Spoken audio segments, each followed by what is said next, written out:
Pay attention. Pain plus reflection equals progress. And from that principle, my company became the largest hedge fund in the world. Managing how much? $150 billion. But I learned that history of things that never happened in my lifetime before were important things to understand in order to predict the future. And we can get into that if you want. Please. So, Ray Dalio is the legendary billionaire investor who decoded the cycles of human history to predict financial crashes, build the world's largest hedge fund, and now to warn us about what lies ahead.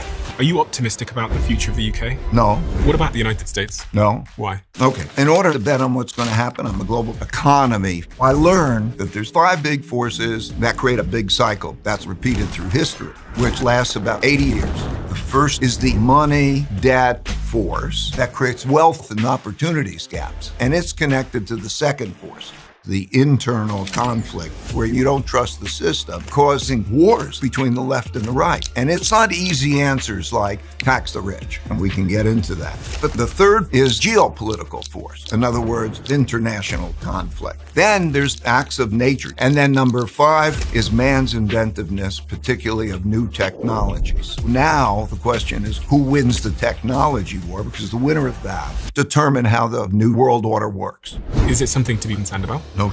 The question is how you as an individual handle it. How do I as an individual handle it? So there's building your financial strength, flexibility, the importance of being open-minded, and how to get more out of the minute, not how to work harder.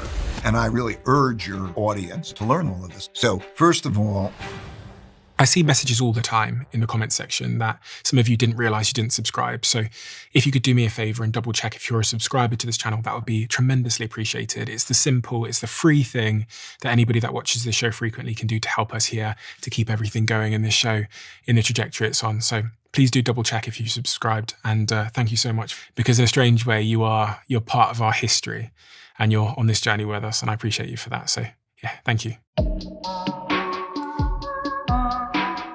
Ray, I want to describe to you who's listening right now. And the question I have for you is, what is the most important thing that this persona of person should be thinking about at the highest level right now? So the person that's listening is someone who is intent on improving their life. They're really interested in business, potentially starting their own business. They care about where they're investing their time and energy, and also where they're setting up their home based on, in terms of geography. They are aspiring to accomplish some goal. They're probably between the age of 18 and 50, predominantly. And they are very, very interested in understanding what's happening in a world that feels incredibly scary, fast-paced, and uncertain at the moment. This is a very difficult question. But if I was going to ask anyone, it would have to be you. What's one of the first things they should be considering at this moment to safeguard their future, their family, their finances? I don't think it's a difficult question. I think it's very clear. They have to understand how the life cycle works. Okay. They have to understand how it works. We were just talking before, in the book, and there was the arc of the life cycle, right? And you have to understand that you're on an adventurous journey. Okay. And you have a certain nature, those qualities that make you have your preferences and so on. And then you're going after the things that you like, and you're learning, and it's going to have the ups and downs and so on, and how you approach that. So you asked from the higher level, if I'm looking down, like that life cycle, that arc, what's that journey like? How do you approach it? What are your principles? How do you even learn how to approach it? That's why we're having these conversations, right? Yep. So that's clear. What's your nature? How's the journey? How do you find the path that's suitable to your nature? And then you'll go down that path and you'll discover and you'll evolve.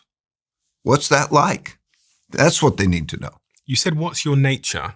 What do you mean by nature? People are born with, and then also their environment creates their different nature, We have our preferences, our inclinations. We think in a certain way. You chose to be entrepreneurial, okay? You're living out your nature, okay? This isn't for somebody else.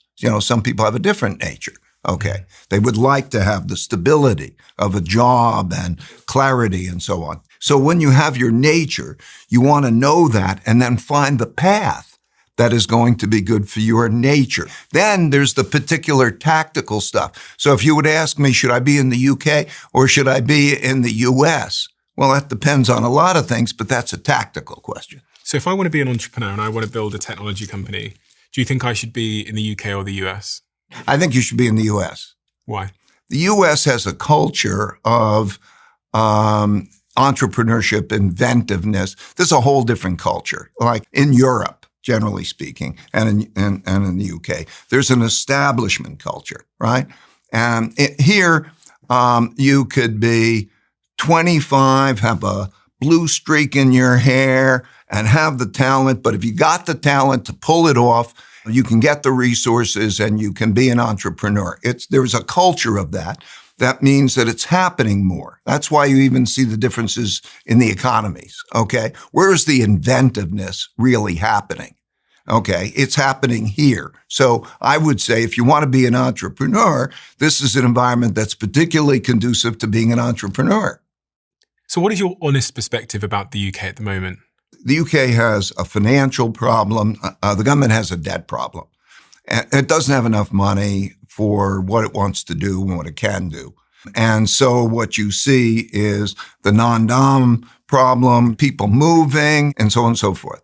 And throughout history, when you have these sorts of things, then there's great clashes in people, okay? And the UK has been in decline since the war. Even the development of the capital markets, can you raise capital there? All of these things are much worse than they are in the United States. And it leads to clashes, you said. Of course, there are 5 big forces that create a big cycle that lasts about 80 years, give or take 50, let's say. And the 5 big forces are, there's a money, debt, economy force, okay? Debt's their spending power. So what happens is when you give somebody credit, they can spend. But it also produces debt. And debt has to be paid back. And so what happens is if there's not enough income to pay back the debt, then you have debt rising relative to income. It squeezes out spending. People don't want to hold the debt assets and so on. The UK is going through that and has gone through that, and it's connected to the second force. And we're all going through this in varying degrees. The second force is the internal political and social force. In other words, like between the left and the right, with wealth gaps and opportunities gaps. We have big wealth and opportunities gaps. So when you have big wealth and opportunities gaps, there's conflict. Conflict between the left and the right. And when you get to the situation where you don't believe the system is working for you and you don't trust the system, then there are wars, there are internal conflicts over that and so on. So the third force is the geopolitical force. In other words, there's a cycle that usually goes from one big war to another big war. So the last war ended in 1944, and we began a new order in 1945. And the way that works is that the winners of the war determine how the world order works. They draw borders, they say, here's how it's going to work, and that's the new order. Okay. And that continues until there's a rising power challenging an existing power in the existing world order, which typically is deteriorating at that time. And then you have international conflict. Okay. These orders, there's a monetary order, they all break down. There's an internal political order, they all break down. And there's a geopolitical order. They all have this conflict and they work together. The fourth force throughout history has been acts of nature. Droughts, floods, and pandemics, for example, have killed more people than wars. And acts of nature. Nature has a big effect. And then number 5 force is man's inventiveness, particularly of new technologies. Okay. Because if you see that inventiveness, that has raised per capita incomes, GDP per capita, any measures of the living standards over a period of time and so on. But it is also related to the first four that I said. Those four forces interact. Now, when we go back to your UK case, okay, they have a financial problem. They and almost every country now is dealing with more of that internal political problem for the same reasons. Wealth gaps, opportunities gaps. What do we do? Who's got the power? I don't trust the system kind of thing. Okay. Number three is we are certainly in an international great powers conflict, right? And it certainly affects Europe and the UK as we're dealing with not only the Ukraine situation, but the Russian situation. And what does that mean? And that relates to the money thing because, okay, where's the money coming from to have defense or military expenditures and so on and so forth? So that matters, right? The geopolitical matters. Climate certainly matters. And then, of course, technology and inventiveness. So everything can be looked at through that lens. And so what does this mean for the UK if all other countries are going through this as well? Doesn't that just mean that all countries are going to suffer equally? No, because they're not all equal. Okay. Some are more in debt than others. Okay. Some people are more willing to hold their debt than others. Some means they have more resources. Some are bigger and more powerful. Some are less powerful. They're different. Okay. They're all in different conditions. Some countries have surpluses. Some countries, are not in the middle of where there's having a war. Are you optimistic about the future of the UK at the moment? No. Because it has high debt, it has the social internal conflict, it's affected by the geopolitical factors, and in terms of inventiveness, it doesn't have the culture that other countries have, like the US. Is that accurate? Yes, the culture and the capital markets to support that at a scale that it needs to be supported to play seriously in the game. And for anyone that doesn't know capital markets, mean basically the investor markets is a way of saying. Well, I mean, it gets you the money. In other words, you're a guy behind, what happens is we have to enable people. Okay. What works is finding great people, talented people, and identifying those who you want to bet on and enabling them. And that works. That's the most important force, much more important than money. Okay. Because you could see who's got the money and power and where did they come from? Where did NVIDIA come from? Where did they all come from? Okay. They're guys like you, entrepreneur in a sense, who's been enabled. Okay. Because you have the talent and people want to bet on you. And that's the capital markets. So they give you money to help enable you because they want to bet on you. And then good things happen. But are you optimistic about the United States at the moment? The United States is very much a big picture. No, I think it's very much in this issue. So if I go down my list, it definitely has this debt money economy problem. We can get into that. Okay. It definitely has the internal conflict power in which there's a fight between the left, the hard left and the right due to wealth and values gaps and people not believing that the system will work for them. And so democracy is at risk because they don't believe this. They're not going to follow the rules in the sense they don't believe the rules are going to. Number three, it's of course the leading one side in this great power conflict of the world, right? In other words, yes, between the United States and the one side, let's say, and China and the allies, their allies on the other side. I mean, in the news, you just saw the meetings of Xi, Putin, Modi, and that group over there walking down, and okay. So now it should be pretty clear how the sides are lining up. Okay. It's always better to be in a place that's not in one of those wars. Like, stay out of wars. And of course, climate has an effect. And of course, then we have technology. The United States and China are in the big technology competitions. The others are really not in the game. They don't have the money, this innovation and talent, in a sense, to play at that scale and so on. So we have a great, technology war. which can be used to create great advances, but at the same time could be used for great conflicts. And so now the question is going to be who wins the technology war, because the winner of the technology war is going to win all wars. Okay. In other words, they'll win the economic war. They'll win the geopolitical war because technology. And I'm not saying anything that hasn't repeated through history. Give me that historical context if you can, just for people. The technology, for example, nuclear. Yeah. Nuclear won World War II.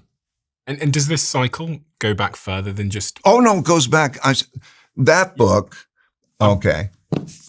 In order to understand these things, because I have to bet on what's going to happen, I'm a global macro investor. I studied the last 500 years of history, and it happens over and over again in all cases. So I could take the British Empire. I could take you through all the empires, the Dutch Empire before that and all this, and it happens all the time. I watched your videos about this, and it was truly fascinating how predictable this stuff is, and the work that you've done to uncover this trend throughout history. I mean, it's almost, for me, it was almost irrefutable watching the evidence in I think it's like a 40-minute video on YouTube where you show how this is played out through empires.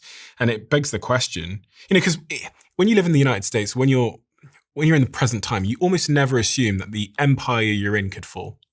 You don't see how it could happen. We're so strong. We're so great. We're so that doing AI over here, have money over here. Everything's good. The sun's shining. It's inconceivable. Of course. People always think that the future would be a slightly modified version of the present. And it's not. Okay, watch over decades. But it's like watching a person grow. Yeah. Okay? Yeah. You watch your kid or you watch a person at your age, any age. My parents. And that's what you see. Yeah. Okay? And you don't see the life arc. Yeah. Okay, but the life arc is irrefutable. But do you think it's conceivable that in the next 50 to 100 years, the US could no longer be the dominant power globally? Yeah. Yeah, more than conceivable. More than conceivable. What do you mean by more than conceivable? I mean that these evolutions always take place, and they take place in a certain way, and that if you look at the probabilities and the paths and the symptoms, there is a challenge. The United States is facing a number of those challenges. And we're at a moment where it's a question of whether the system and the people can get control of the situations and deal with it strongly and well in a way where they are not fighting to the point of damaging each other and damaging the prospects for the future. But I mean, the United States is very innovative. Got all these great innovative companies here, so surely... Yeah, but you can't make generalizations about the United States, and you can't make generalizations, by the way, about the markets either. What you see is 1%, a small percentage, 1% of the population. If you're looking at the breakdown of incomes and also you're looking at the innovation, the stock markets, which stocks are doing well, who owns those companies, and all of that, about 3 million people in a country of 330 million people are really unbelievably doing great. And you could pick the neighborhoods they're in and what they're doing. And then there's the top 10%, let's say, which is the people around them, and they're really, really doing great in that world. At the same time, the bottom 60% of Americans have below a 6th grade reading level. Wow. And that population, in terms of the basics, being productive, you have to be productive and be prosperous. So what you need to have a successful society is to have broad-based productivity and prosperity. Okay. And that's a problem. Okay. So which America are you looking at? And are you watching the war that's happening between these? It's a little bit complicated for me as a bit of an outsider, because I see Trump saying he represents those people. But obviously Trump is from the billionaire class himself. So, I mean, is he a savior for inequality? Is he correcting inequality? I think he sees a lot of the problem, and I think he sees the debt problem. I think he sees the internal conflict disorder problem. And I think he represents the red, let's call it the red states. I mean, you look at a map and there's red and blue and you see where they are, okay? And he represents that, and they're united behind him in terms of doing some things, okay? Mm-hmm. So he represents, let's call it the red side, which is located where the map shows red, and then there are the blue. And he views himself as somebody who needs to take charge and to do certain things. Others in that population would say those who, let's say, are not getting or having the food stamp program cut off, or having other programs cut off that they're dependent on, would say, wait a second, that's not representing me. And so we have gone, that population has gone to significant number behind him that are devotees. They're all in. Okay. At the same time as we have the other side, which will have their devotees. If, we're in New York City, okay, and the upcoming mayoral election will be an example of the two sides, okay? And they will try to use the system, but there's a question, will the system have enough support to work? Okay, but that's what we have.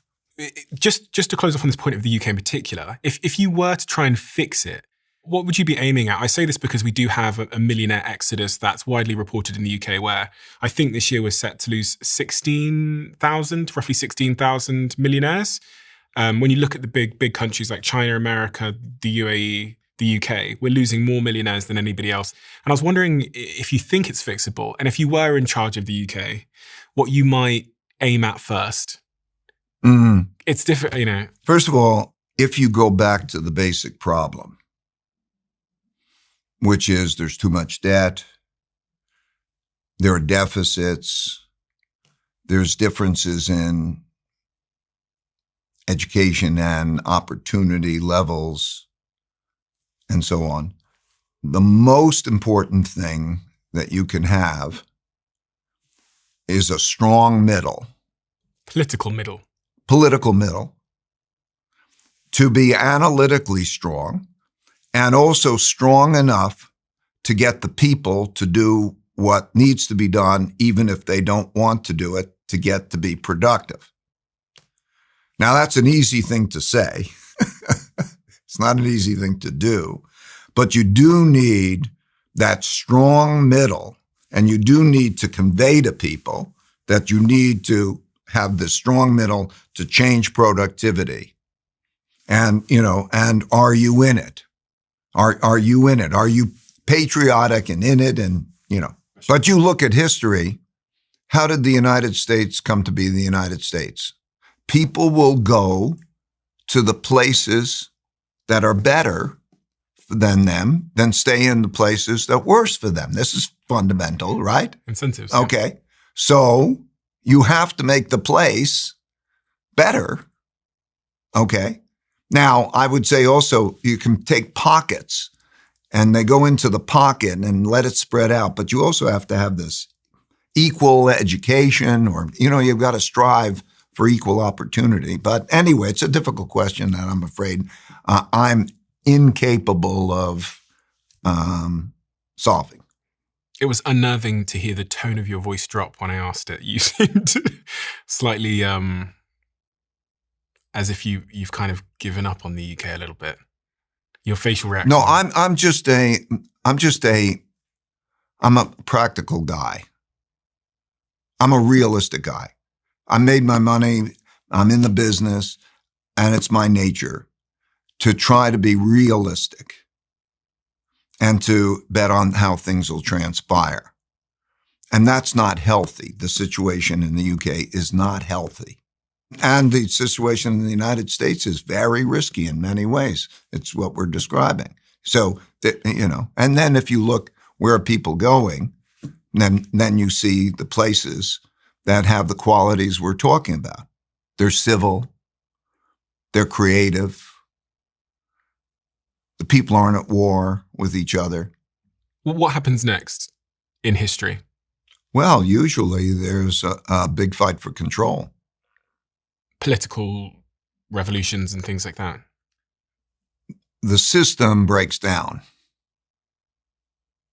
because they don't trust the system. So will the legal system resolve that? Will the parliamentary system resolve these disputes satisfactorily to the satisfaction of those people and the other people who have different points of view? And the sides won't believe it. And this goes back to Rome. It goes back to Caesar, the Senate. And this goes back through history all the time, right? In the 30s, 4 major democracies chose to be autocracies, okay? That happened in Italy, Germany, Spain, and Japan. What's autocracy for anyone that doesn't know the word? Well, it means a dictatorship, essentially, of a limited number of people at the top who are autocratic, which means that they are directing things rather than a democracy in which there's representatives of all different points of view that get together and follow rules to make decisions. So the UK could become an autocracy, as could the US, I guess. You're going to see a lot of pressure for that strong leader who will get control of things and make it work well. And and you're likely to see 2 different views as to which side, the red and the blue sides, so to speak. You're likely to see that type of clash. You said the US is playing a risky game itself. Is that from a debt perspective or otherwise? Well, from these things, okay. From the debt, from the internal conflict, from the changing world order, the geopolitical world conflict. I don't know, we're playing with nuclear weapons and, in wars in different places. And then, of course, climate, and then the technology war, how we're doing that. I saw that image the other day of Putin and President Xi in China together, walking together. If China does become the dominant force in the world, the dominant power, is that a smooth transition? First of all, I don't think either side is going to be the clearly dominant power for a very long time. And the quickest way to have it is some kind of a war, and that's a dangerous thing. But maybe it evolves, hopefully, the way the Soviet Union evolved, that the worry of mutually assured destruction keeps everybody not having that kind of war. And then the systems, one system or another system, wins.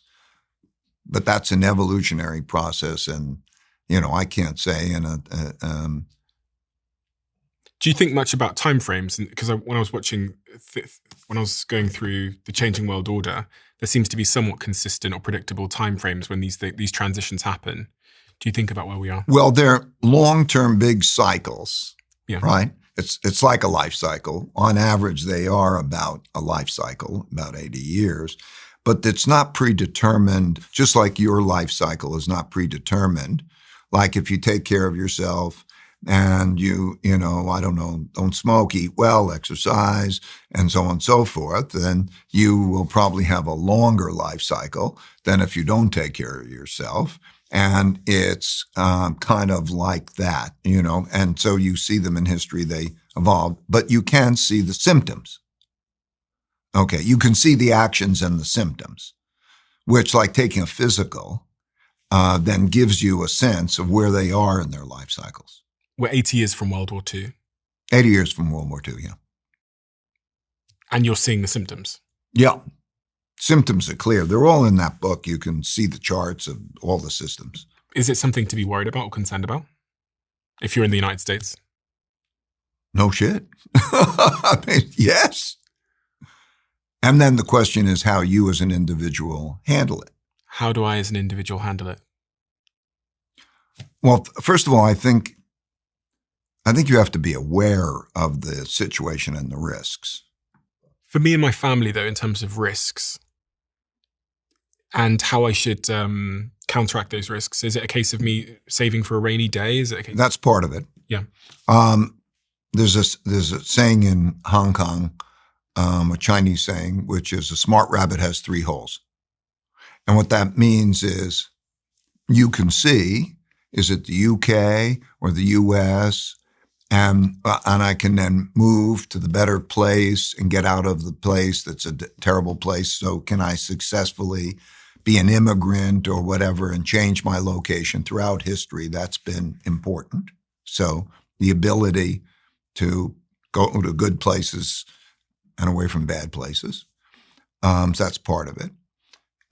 Secondly, building your financial strength is important, which has to do with how you earn, spend, and save. That will determine the amount. And then what you do with that amount is invest. And so how you invest is also important.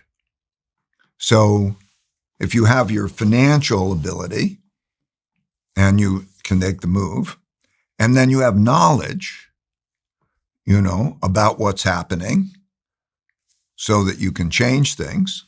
Those are the things you need. So on that first point about a smart rabbit having 3 holes, is it therefore a better decision at this point in time to not buy a house? Because a lot of people end up buying a house and it anchors them to a place. And it means that they then have to pay into a mortgage. So a lot of the financial advice most of us have growing up is when you get enough money to buy a house, move in, pay that mortgage for 25 years. But if I'm in a new economy, in a new world, and flexibility and the ability to get up and go and move is there's value to that. The ability to move capital matters. And if you look at history, this has been an important consideration. Yes, so it matters. So if you're nailing yourself down and that's your primary capital and it's nailed down there, then does limit your flexibility. And on the point of earning, spending, and saving, I wondered what you're a father, aren't you? Yeah. What advice are you giving to your children about earning money in the current world, where they should set up their shop, the skills that are most valuable to acquire, the technologies? We talked about the US being one of the better places to build your career for all the reasons you described. Well, that's kind of like the particular that you asked me for that's below the level of the higher level. Okay. The higher level is I have a principle. Make your work and your passion the same thing and don't forget about the money part. Okay. If you make your work and your passion the same thing so that you're really enjoying your work, you'll have an enjoyable, satisfactory life, and you'll probably be better at your career.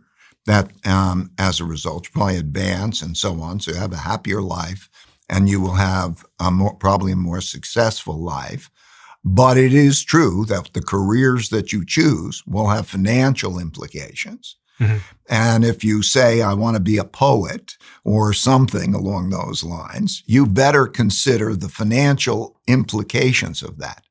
That doesn't mean that you have to go make a ton of money, because I think a lot of people fall into that trap, that they think the money is like vast amounts of money is vast amounts of success. And that's not true.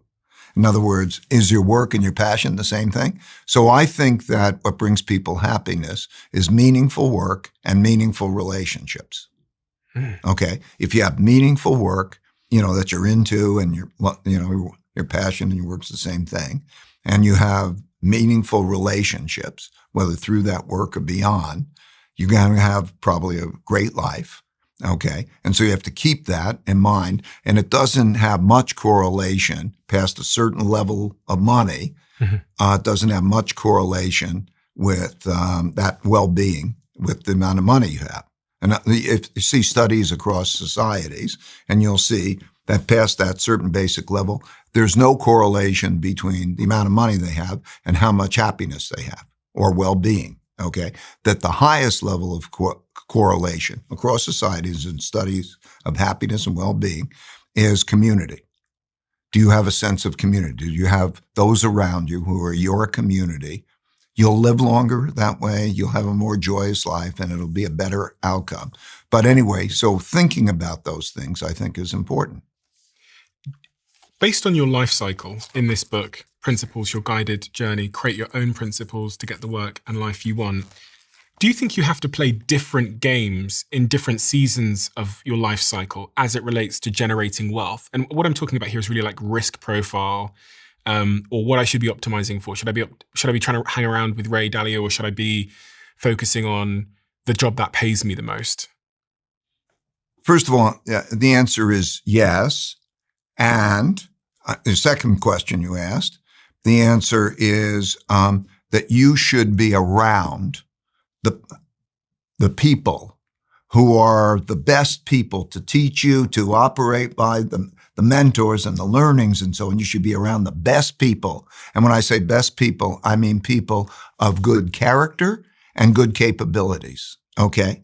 And so you should be around the best, not the job that pays you the most.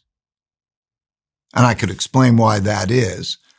And yes, in terms of that arc, you will play it differently at different parts of your life cycle. So in the early part of your life cycle, what you're going to do is, the more learning and experiencing is the most important thing that you can do in the early part of your life cycle.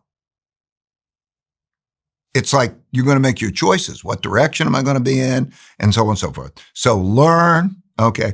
That's most important. And then what you're at the end of your life cycle, you're pretty much relieved from all of that. You're not going to be working to earn. Okay. You're going to be free of all of that. You're going to have, and you have freedom of choices and so on. And you're going to be thinking about transitioning. How do I transition well-being, or how do I transition my wealth, or how do I transition and so on?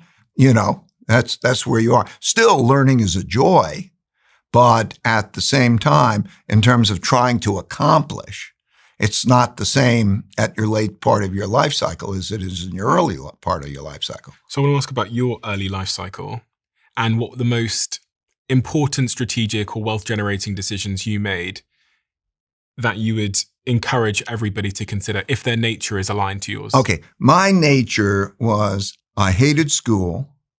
I didn't like the whole thing of remembering this and then give it back to me. And there were these, history like there's William the Conqueror in 1066 and what did he do? And, like all of that was what education represented. And when I was 12, a kid, I earned money with odd jobs like I had a paper route and I mowed lawns and I caddied, and I took my caddying money. And when I was 12, everybody was talking about the stock market. So I put some money in the stock market.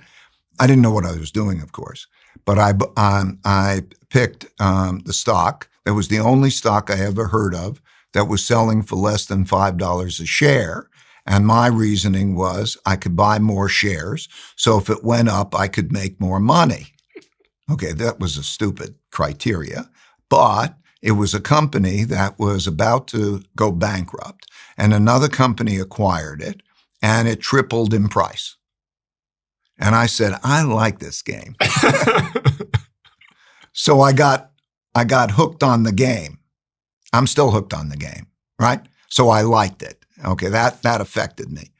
So I barely got into C.W. Post College, and then I went to Harvard Business School, and that opened my eyes to the world in many ways because of who were there and what it was like and all that, the best and the brightest kind of thing. But I always still traded markets because I always played the game. I can tell you stories. Do you want a couple of quick stories? 100%. Okay. Yeah. So I'm clerking on the floor of the New York Stock Exchange between graduating from college and in the summer, between graduating from college and going to Harvard Business School. And that is the summer of 1971. Mm-hmm. And on August 15th, 1971, Richard Nixon gets on the television and says that, the promise that you were going to be able to take your paper money and go get gold, you can't do that. And we're going to cut that off. He didn't say it in exactly those words, but money then was gold. And what we think of as paper money, fiat money, was claims on the gold. So I walked on the floor of the New York Stock Exchange that summer, and I thought the market was going to go down a lot, and the market went up a lot. And I didn't understand why, because I never went through a devaluation before. And I studied history, and I found that in March of 1933, Roosevelt got on the radio and made the exact same announcement that you're not going to get your gold and they're going to print the money. And when you print a lot of money, you have that. Okay. So I learned that history of things that never happened in my lifetime before were important things to understand. Okay. I went back then to Harvard Business School for 2 years. And 2 years later, as a result of all the printing of money and the oil shock, because of all of that, we had the 1973 oil shock. And now, because of my background, I'm hired to be director of commodities at a Wall Street brokerage firm. Okay. Mm-hmm. And then all sorts of things happened, turbulence and so on and so forth. That firm went broke. I went to another firm, and I was rowdy. I wasn't your typical good employee, follow everything. And so I got fired. And that was in 1975. And then but clients all liked me for things. And so they would pay me for advice, and I continued to trade the markets. And that's when I formed Bridgewater. Okay. At what age? That was 1975. I just passed along Bridgewater 50 years later. Yeah. Okay. So there's a journey there that has failures and successes and learnings. I have a principle. Pain plus reflection equals progress. Okay? Your best learnings come from the pain. It's a message. Pay attention.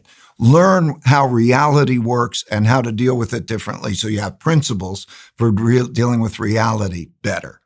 And I learned that process. And from that process, my company, Bridgewater, became the largest hedge fund in the world, extremely successful. Managing how much? $150 billion. 1,500 people, $150 billion. And that's made you a very wealthy man. And made me a very wealthy man, which, by the way, was not my intention. Okay? I just wanted to play the game and to have meaningful work and meaningful relationships. That was paramount. But it happened to be the game I played. If you're good at the game, you make a lot of money.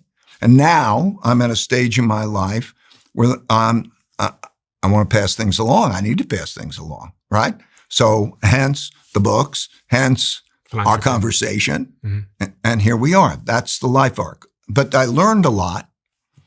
And so that's the journey. I think B2B marketers keep making this mistake. They're chasing volume instead of quality. And when you try to be seen by more people instead of the right people, all you're doing is making noise, but that noise rarely shifts the needle, and it's often quite expensive. And I know, as there was a time in my career where I kept making this mistake, that many of you will be making it too.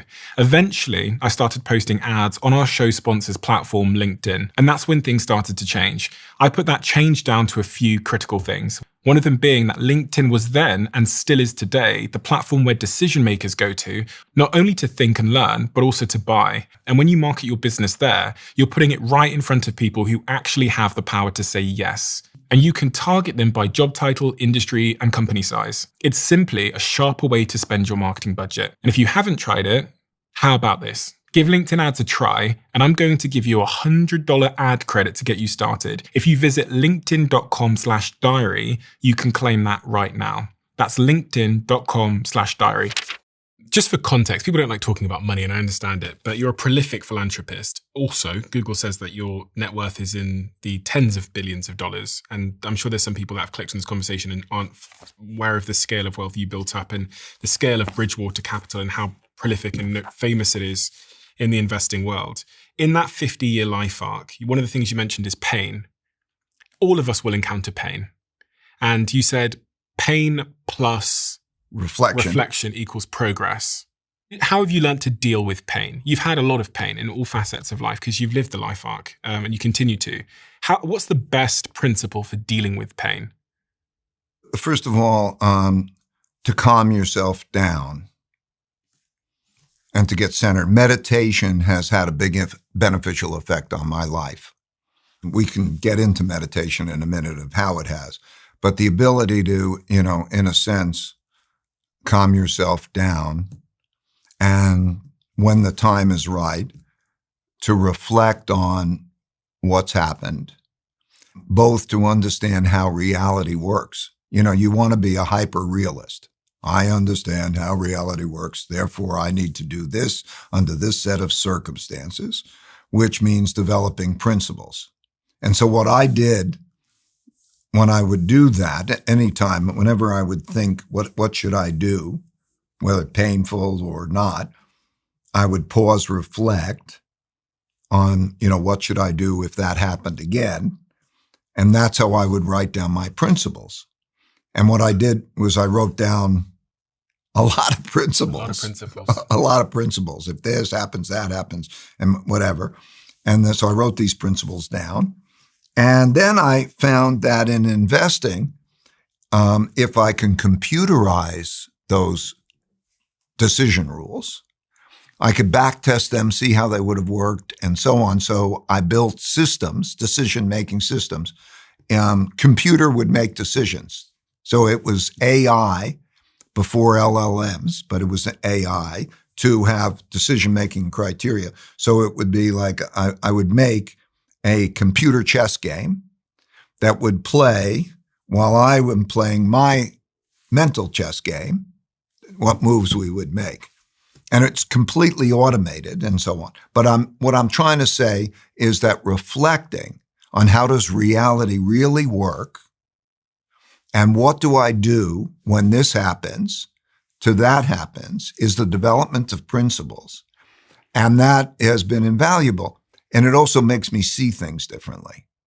Because a lot of people, and if I didn't do this, I would be, seeing almost as a blizzard of things coming at me. Instead, I see everything as another one of those. So let's say, for example, it's a species. So it's like seeing, okay, what kind of species is it? And how do I deal with that species? So it's one of those rather than just a lot of things coming at me. Pattern recognition of. Yeah, but let's say if you think of it's a duck. Okay. Oh, okay, it's a duck. How do I deal with the duck? Or it's a lion. Okay, how do I deal with a lion? Okay, rather than just a lot of things coming at it. So this principle thinking and seeing it that way had a big effect on the quality of my decision making, and that helped.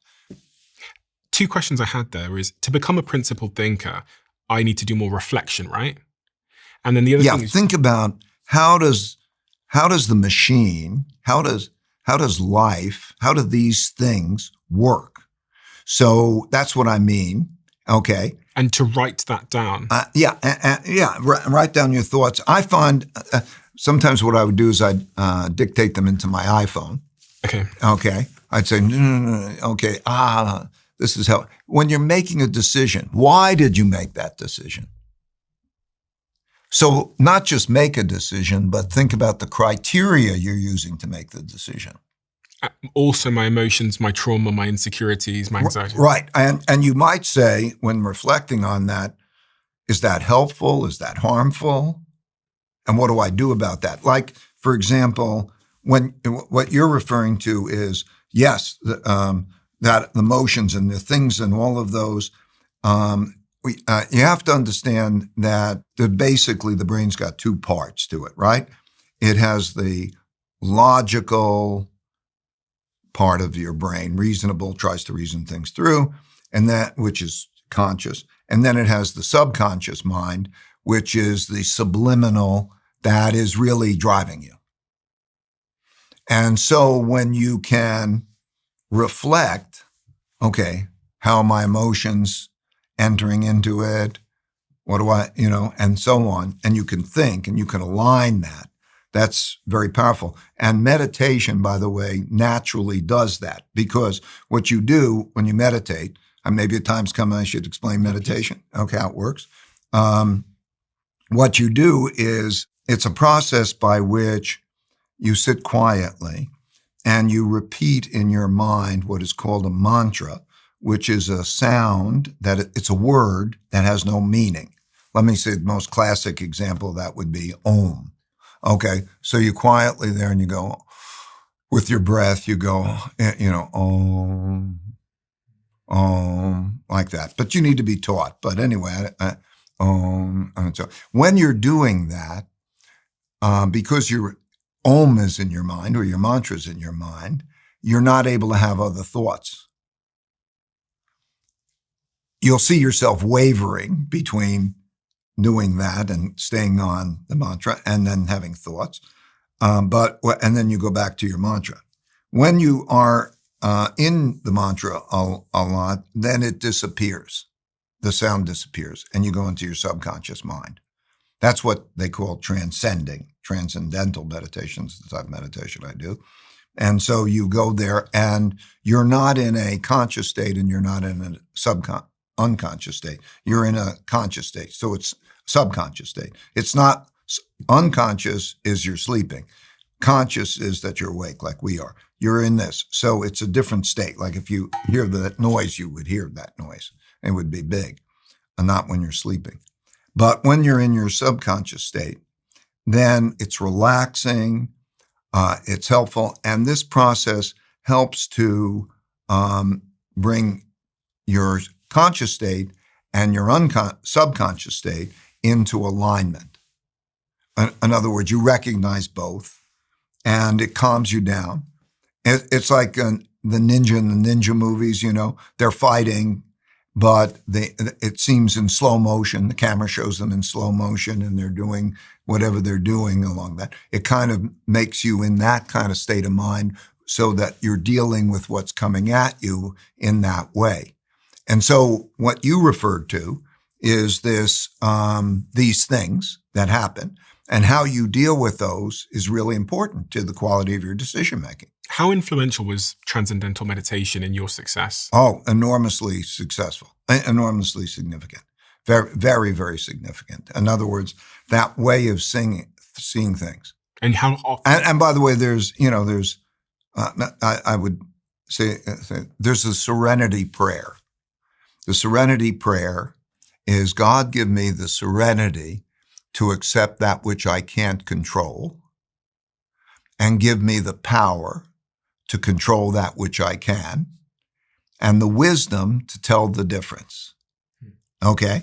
And so to how you approach these things, we're talking about reflection. You asked me reflection. Okay? If you can reflect in that quality way, then you deal with anything. And I've dealt with the worst possible thing. I lost a son, okay? And I would have rather died. I would have rather lost everything to lose my son. So it's the worst possible thing. And then to see what it did, the damage and the harm from the family, terrible. Okay. Then to go through that with meditation, with reflection, and so on, was invaluable. And people have their own challenges, but to be able to do it that way I really urge your audience, I urge you to learn that. That's very helpful. How did that tragedy change your perspective and your principles in any way on life, on happiness, on success, on all these things that you've written about?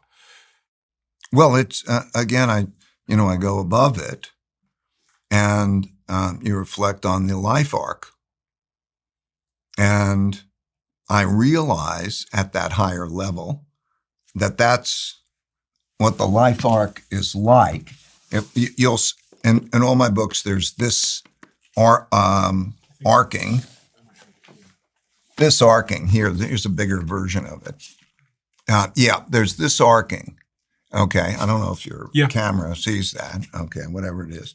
And that's what life and evolution is like to me, meaning you make advances, you will have setbacks. Okay? If you reflect well and you learn how reality works and how you will deal with it, you will get past that and go on. And that's just what it is. That's just the way life is. And if you do that well, then that's your best possible life. Are you religious? Are you a religious person? I'm not religious, but I'm spiritual. Okay. The Dalai Lama, who I had the pleasure of meeting, told me, and I agree with, that religions are typically a mix between superstitions and spirituality. There's half of it is that element that nobody knows, but there is the way people should deal with each other. There is karma, okay? All religions, there's a part of them that says, do unto others as you would have them do unto you, or what goes around comes around. And then you get to the particulars, okay?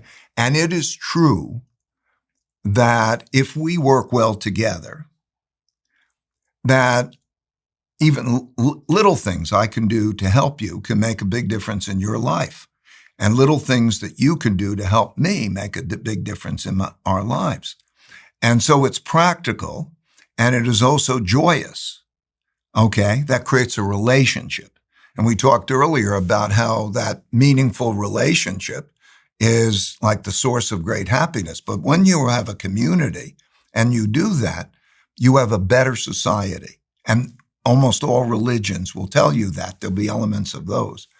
And when I believe in spirituality, what I also mean is we're all part of this greater whole. Okay?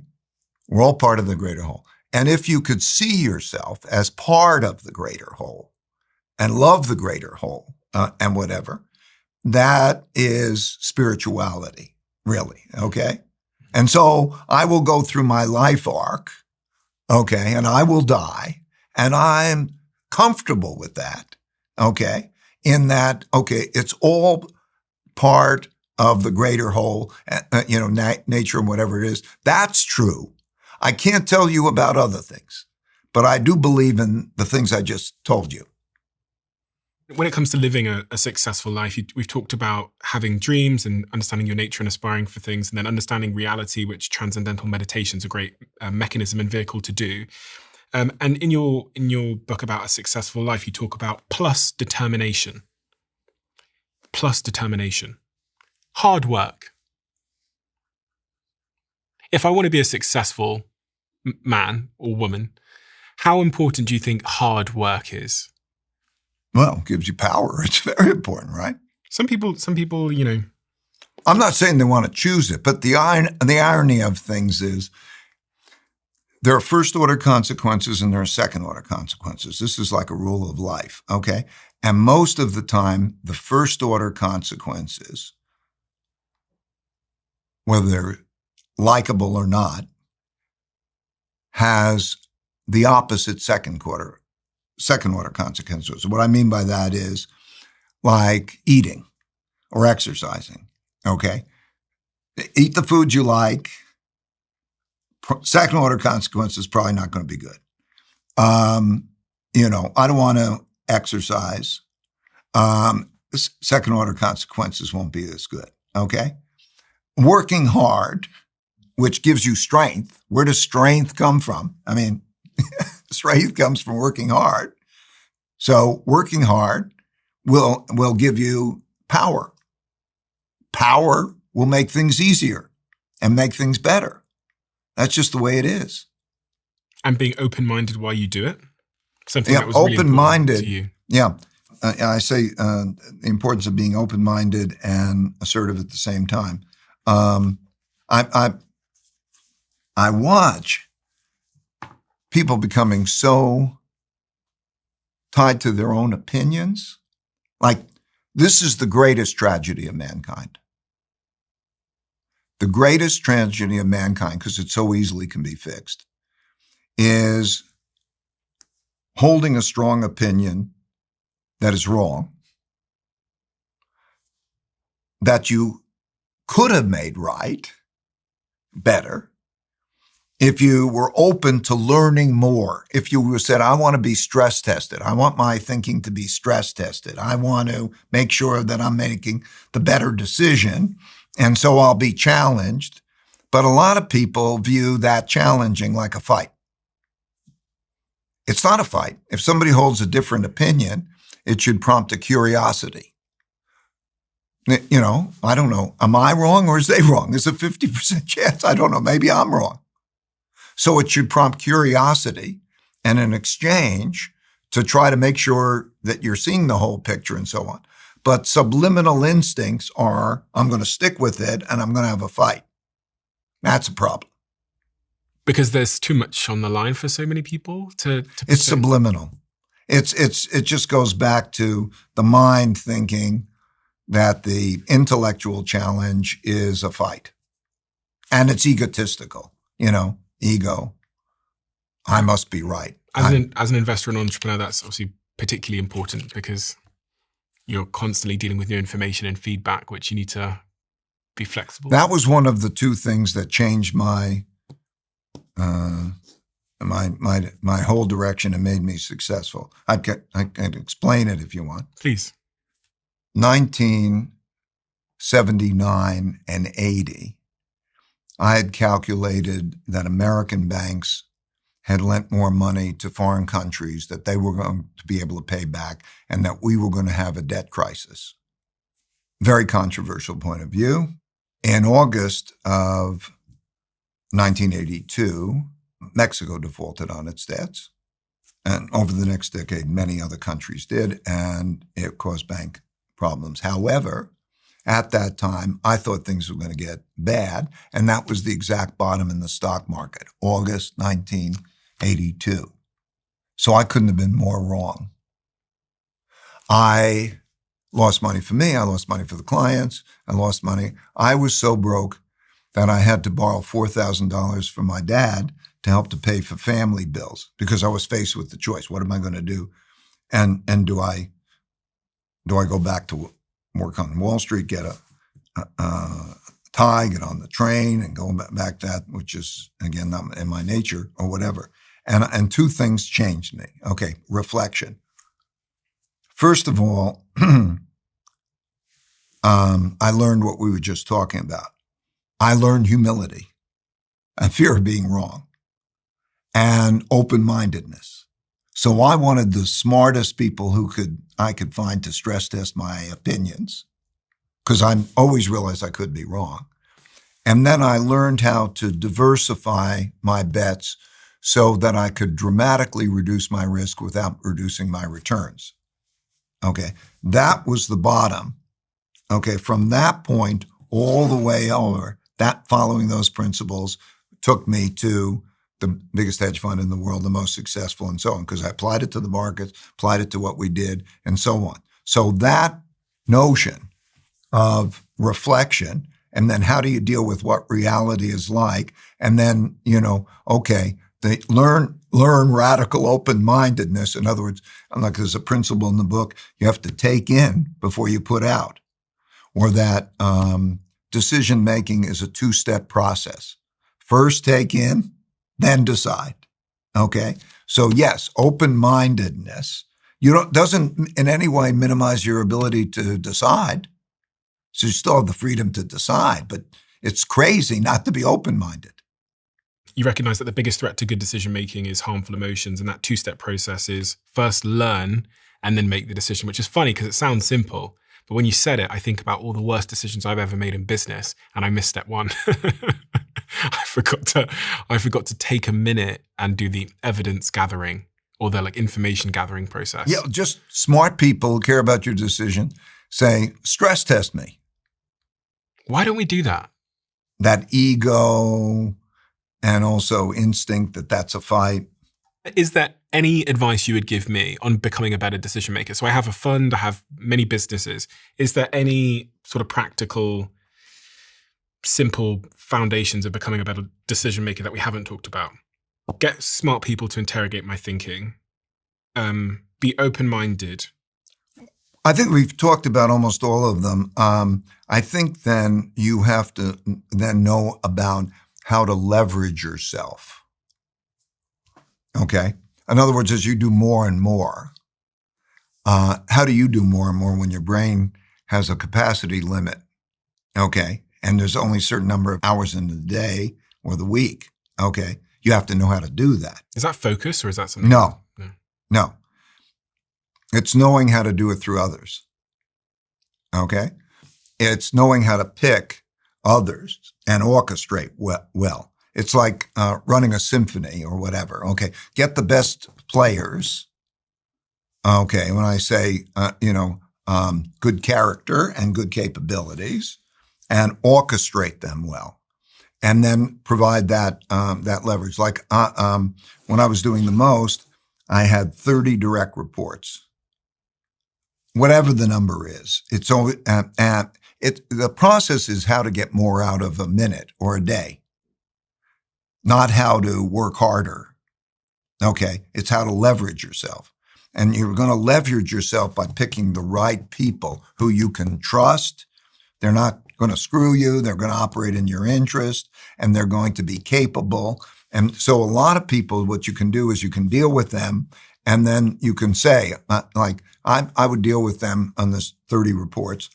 I'd have maybe an hour meeting with them once every 2 weeks. And they go off and do things. And when you do that, you can even find people who are much better at things than you would be if you did them. Because if you have these different things, okay, you better. Because otherwise, you don't have the capacity. You have these two key challenges to overcome as an entrepreneur, which is find these great, capable people that have great character and then bind them with the right culture to make sure that they do the best work. Right. In other words, it's meaningful work and meaningful relationships through radical truthfulness and radical transparency. Radical truthfulness and transparency. Okay. First, if you can have meaningful work and meaningful relationships, the people are on the mission with you. Wow, that's fantastic. But you better be truthful and transparent. That'll show that you're honest, and you better, because you have to get a truth, including what people are bad at and how to deal with all those things. And most people hide them. They don't bring them out into the open. Okay, everybody's worried about hurting each other's feelings or, that. And then so they're not honest with each other. And that's the barrier. We talked about the barrier of disagreement. It's like that. Okay, I don't know. Are you good at that? Are you striking out?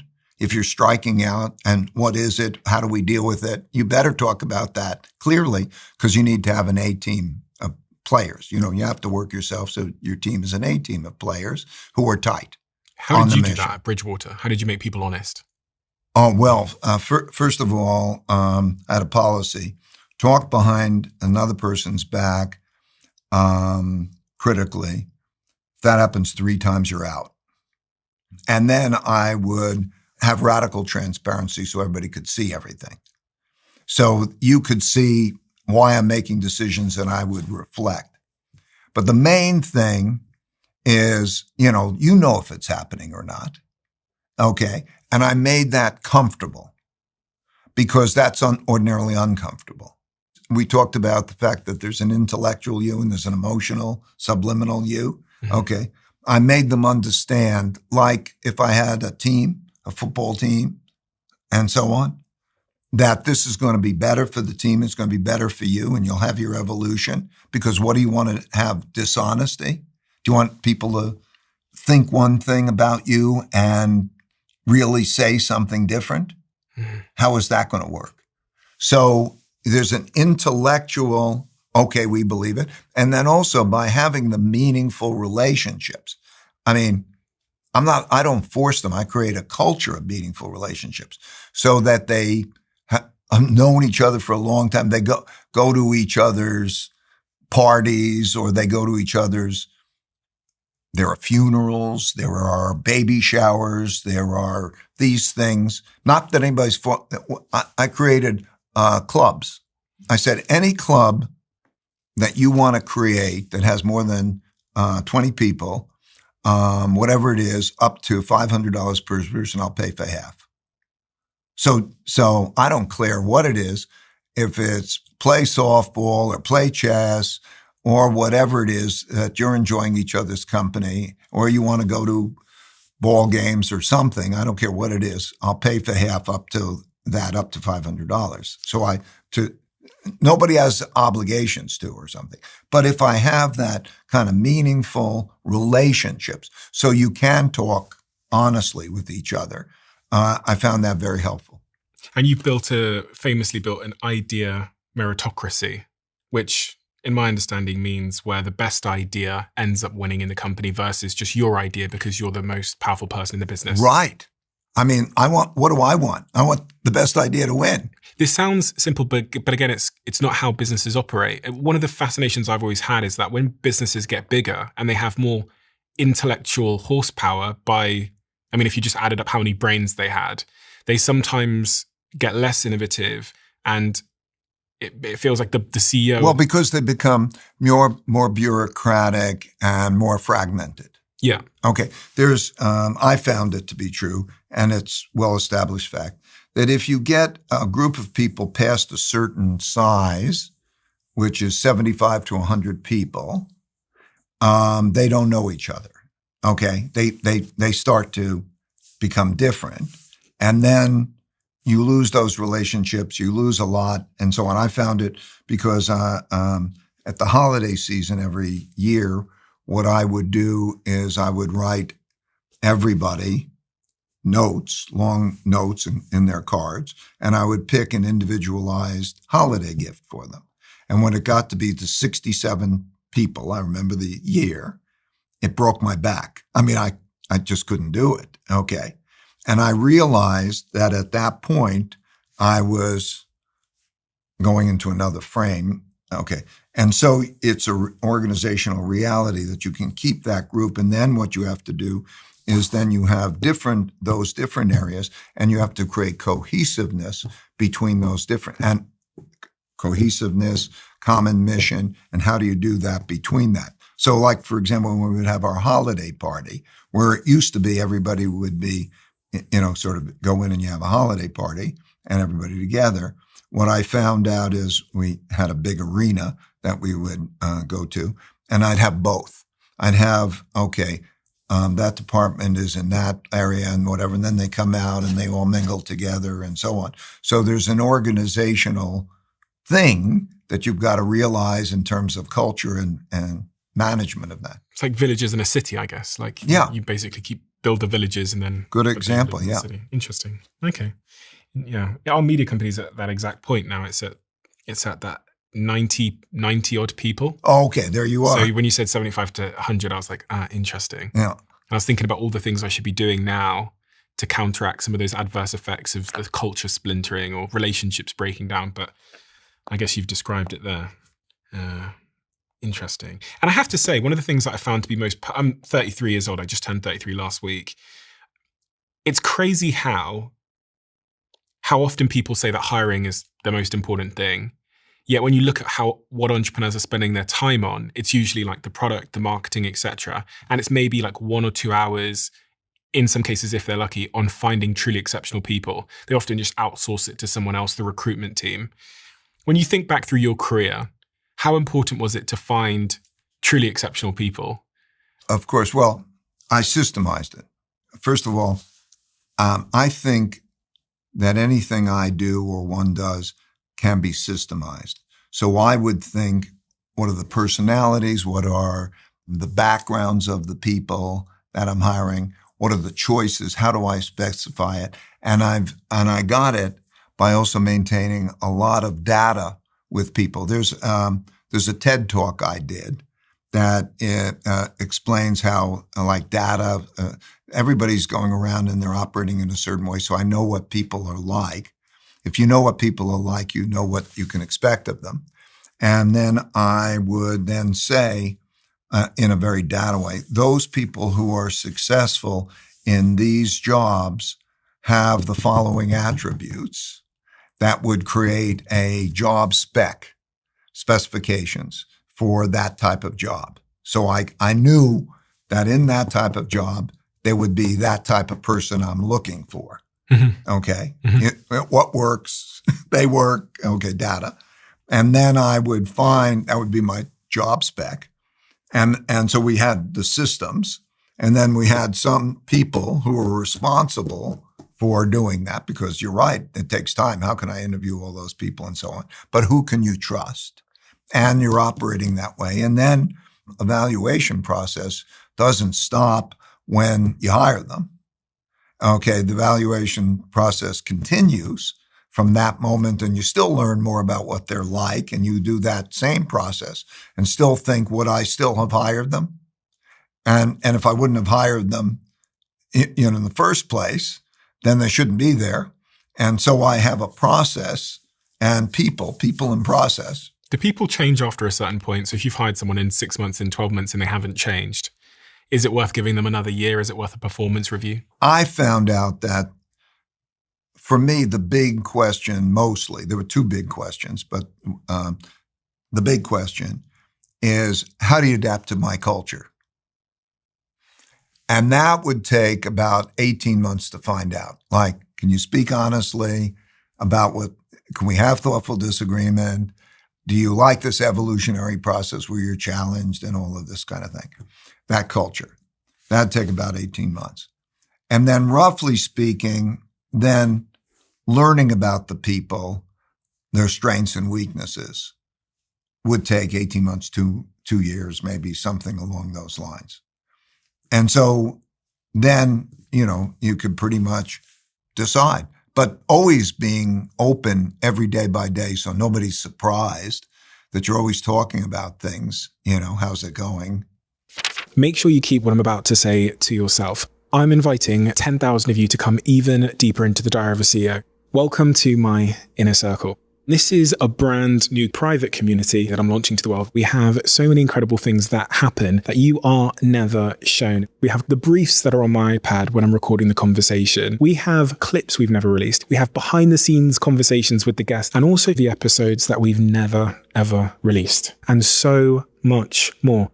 In the circle, you'll have direct access to me. You can tell us what you want this show to be, who you want us to interview, and the types of conversations you would love us to have. But remember, for now, we're only inviting the first 10,000 people that join before it closes. So if you want to join our private closed community, head to the link in the description below or go to doaccircle.com. It's a really interesting time to be leading a business. New skills are constantly being invented, and ones that didn't exist a few months ago are now all of a sudden essential. Our team at Flight Story thrives on staying ahead of emerging tech and innovation. So whenever we need to plug into those skills of the future, like vibe coding, AI agent development, generative engine optimization, all of the technical things we've talked about on this show before, we always go to the same place, which is Fiverr, our show sponsor, and the place where that future-focused talent quietly shows up before the rest of the world world catches on. Their freelancers are reliable, high-performing, and also highly vetted. And you'll find them in over 750 categories. Fiverr isn't just for quick jobs. We use their talent more on complex long-term projects, ones that require an expert to take charge. And you can tap into tomorrow's talent at fiverr.com/diary. And for 10% off your first order, use code DIARY. AI is a bit of an alien that seems to have entered the room and is going to change almost every industry. Great. Yeah. I can't tell if you're being sarcastic. No, truly. If you are working with it, controlling it, if it's a good partner, to be able to get a lot of leverage, it's truly fantastic. As I said, in almost everything I did, we had the criteria, we had the systemized. Would you do that? Would you not do that? How does reality work? What are the principles? And so it's a fantastic leveraging. Like I described, I would make the decision-making model, like the computer chess game that would make it. Well, now it's better than ever, those resources. So it leverages you enormously. What about having a strong middle? We talked about having the strong sort of economic, political middle. Political middle, yeah. Yeah. Is it going to drive inequality? Yes, it's going to. That's like all things. It's going to be. It has good things and bad things.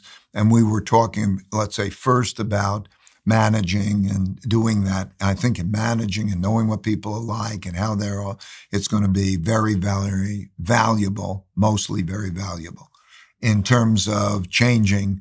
There'll be a limited number of winners and a bunch of losers. And I think it's going to create much greater polarity, which, as we're seeing through the system, the ways that we talked about, that top 1 to 10% benefiting a lot. And then, so that will be a dividing force, I think. It's got to pose the question, with robotics accelerating at the speed of light, with Optimus and Tesla and all the things they're doing and all these other companies, humanoid robots, and then with artificial intelligence having trillions of dollars plowed into it and accelerating, we're in this crazy boom at the moment. With these two things combining, you're going to be able to have a humanoid robot that can navigate human spaces, but is also smarter than I am. Lawyers, accountants, lots of people in the medical profession. Why would one need them if we had a humanoid robot that is smarter than all of us and has a PhD in everything? Well, we will not need a lot of those jobs for the reasons that you're saying. Okay. And then the question is what our society does.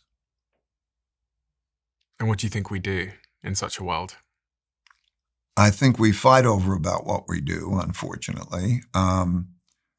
But as I say, I don't think we have escaped a world where most people, to have a healthy society, most people have to be productive and prosperous. I think people need to be, now certainly there certainly needs to be a redistribution policy. I don't think that's just a redistribution of money policy, because uselessness and money may not be a great combination. So I think that that has to be figured out. And the question is whether we're too fragmented to figure that out and agree on it. And I'm worried about that. Interesting times. Is there any historical precedents for this in your view? Someone that knows history. Is there any historical precedents for something like AI and robotics converging? Well, through evolution, we have gone from a period of time, which was called the Dark Ages or the Agricultural Age, in which basically there was land, it's agricultural and so on, and people were treated, they were essentially like oxen, most people. And then there were the landowners who were the nobles, and then there were the royalty who were the families that control most things and so on. And then in history, with the invention of the printing press, there became more knowledge, more intelligence, And we see an evolution in which you start to see new ages emerge and thinking emerge and power change. And I won't take you through the whole history, but you start to see that individuals can be clever enough to earn money. So you begin the age of exploration and the industrial revolutions in which machines replaced people. And it's almost like they first replaced them physically. That, in other words, they were not like oxen doing the thing. So you get a tractor or something. And it's almost like from the body up in terms of the mind. And so you've seen that evolution through time and the rise of intelligence in its various forms go through this arc of rising in intelligence. And now you see that intelligence matters more than anything, okay? It matters more than money. It matters more than anything because intelligence will attract people, those with money, to invest in them in the development of that. And so we have seen this arc through history develop in that way, right? And we've seen people replaced. Now the question is, as we get higher and higher in thinking, okay, whether we've run out of capacity to shift or whether we're just going to be totally replaced. Our muscles have been totally replaced. But okay, as this is happening, our best thinking may be totally replaced. And we're going to have to deal with that question. Are you hopeful? I'm excited. I think it all comes down to human nature. Okay. I'm excited in that fast forward, make the most of it, jump on it. Woo! I'm excited. I've also watched the evolution of species. Almost all species have come and gone for certain reasons. And one of the reasons that they have come and gone is because almost their strengths are not in all respects great strengths. You can use these things, intelligence, to your detriment.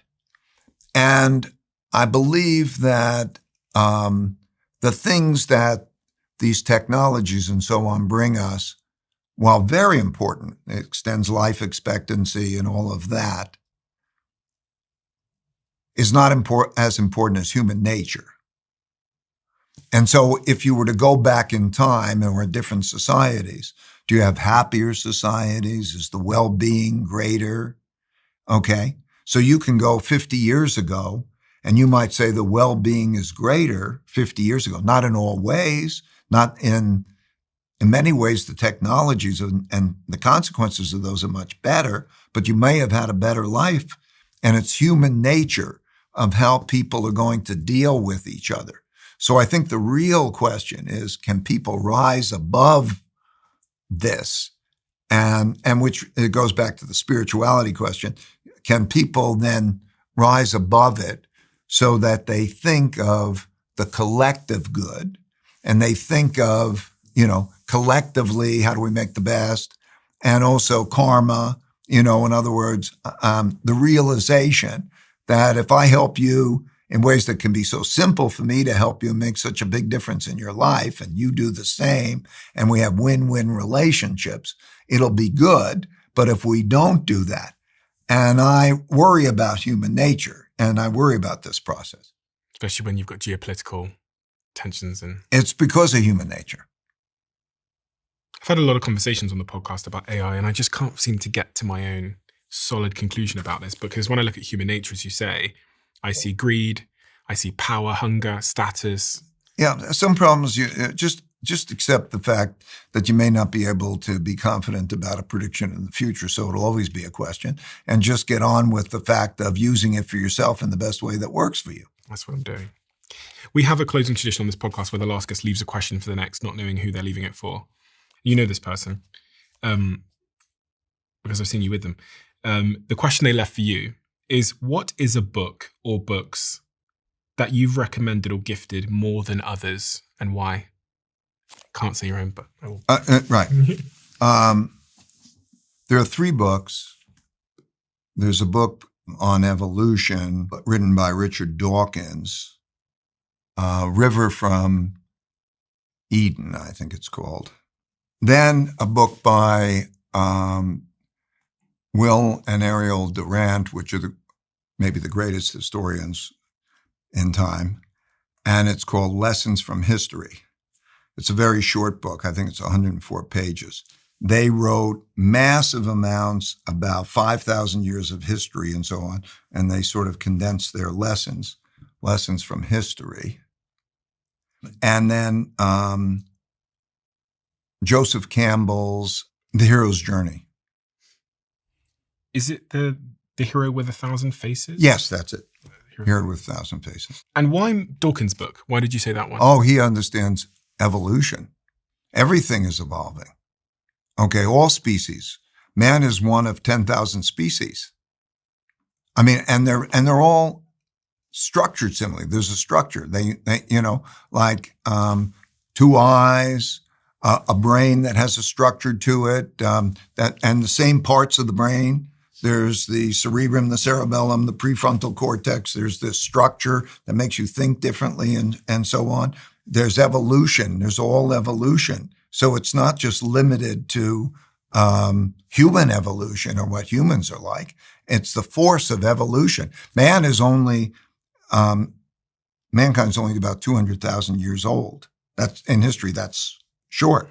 Okay, and the species and all species evolve. Okay, and it's very interesting. So that's what his books are about, and I think they're very good. And Joseph Campbell's The Hero's Journey, the Hero with 1,000 Faces. It's about human nature and the evolution of life and the life journey that we're talking about. What I find so interesting, Ray, is how you draw on principles from other domains, whether it's from nature or biology, as you were talking about there, to tie into your work in business and investing and everything else and life and happiness. And it really says something to me about being more eclectic and be broadly curious in order to be successful in my more narrow domain. I just see. I don't. Is that to me maybe too much of a specialist kind of mentality? But the world is being interrelated to these things. If you want to understand how reality works, you can't say I'm going to be just a specialist. I mean, these are all affected by each other. Thank you so much for writing these books. They are iconic. And the YouTube videos that explain these books are iconic. I don't know who you have on your team that makes the animations and pulls it all together, but not only is the content so important because they are principles, so they're enduring through time, but they're so unbelievably accessible to all people of all ages. And if people haven't read this book, I'd be shocked. But all of these books are fantastic. This book, Principles by Ray Dalio, which I'm going to link all of them below for anyone that wants to read them. I suggest you read them all. Will be formative in your life, even if you're not interested in business or investing, because as it says on the book, they're principles, and the economy affects us all in ways that we might not understand.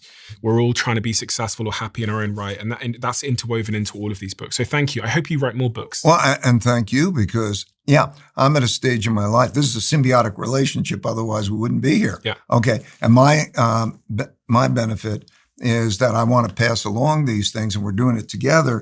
And I have found, and it's joyous to me, to know that these things have made a big difference in people's lives. People come up to me and they say, thank you for the difference you've made. And, at this stage in my life, that's what I want to do. I think that's an understatement. I think it's had a profound impact. In fact, every person I know, all of my best friends, have taken something from your work, which has had a profound impact on their decision-making, which has led them to be happier in some way. And when I told my friends that I was interviewing you, I'm interviewing 16 people while I'm in New York over the next month.